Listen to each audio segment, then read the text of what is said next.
to thank Senator Capito and everyone.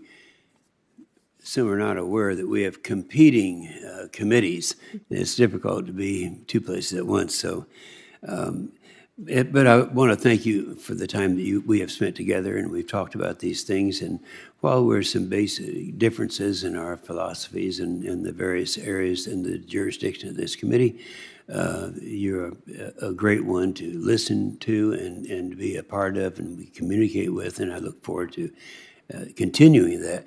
Now, I appreciate the conversation we had yesterday, and it's comforting to know on one issue that you're not looking, and I think it's good to state this publicly, to punish anyone. And as you know, in my major concern, as is pointed out by the chairman, I've had a lot of activity in aviation. And so it's only natural I get comments and questions from our commercial aviation community out there with this fear that they have that this suppressing material that can be used to suppress fires is something they may have a problem with because they want to be sure that the airport operators are not going to be held responsible for something over which they really have no control. Now, we talked about that yesterday, and I'm not sure what you can say that would give the maximum comfort to this community. Let's give it a try.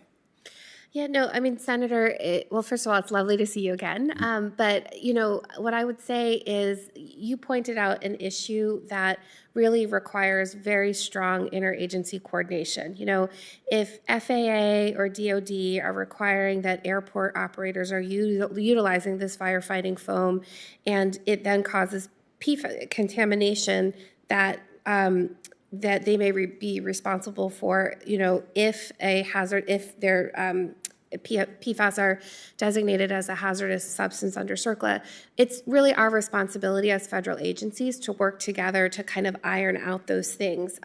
My understanding, you know, we're working closely with FAA and DOD to first find alternatives to firefighting foam, safe alternatives that don't have PFAS. There's really great progress being made, so I think the industry is going to be moving in that direction. But really, you know, that's really critically important, and in part because of the need for this type of interagency coordination of various policies. Brenda Mallory, the chair of White House Council for Environmental Quality, just on Monday launched an interagency council that has the deputy secretaries working together to resolve these kinds of things. So, but I can assure you, Senator, you know, we're not looking to, you know, punish airport operators if they're following direction and they're following guidance provided by FAA. We've got to figure out. Yeah, I understand that, and the guidance is out there, but the problem is it's not done yet. And the problem is some disaster could happen in the meantime. And these people are out there not being able to answer the question, what happens if we have a desire? And we have material that we are not able to use. So the problem is still a problem. And I understand, and you were very emphatic to me, that you are personally involved in looking into it and trying to get the White House to do the same thing. But it's not done yet. Now, I need to have you thought about having some kind of an exemption put in place that could work? But I'd almost have to carry something back to give some comfort to individuals who have expressed that concern.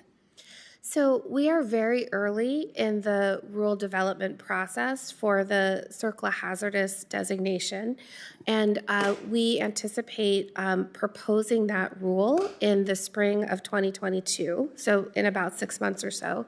And there is going to be a robust process of both interagency review of the proposed rule as well as robust opportunity for public comment on the rule itself before we get to a final rule the following year. So, I can't prejudge the outcome of the rule, Senator. It has to go through that regulatory process. But I hear you loud and clear on this concern, and you have my commitment that I will take this concern back to the leadership in the Office of Land and Emergency Management, who are leading the development of that proposed rule. All right, well, I'll try to participate in a little area of comfort for these people, and maybe be calling up and asking you to reach in some other areas that might offer some type of temporary relief. I know that my time is about to expire, but I did want to talk about what the EPA does not have plans to use the WOTUS in regulatory process as an excuse to impose new regulatory burdens in the name of climate change. Now, we did talk about that. Is there any comment you can make very briefly on that? Because that is a concern that we have.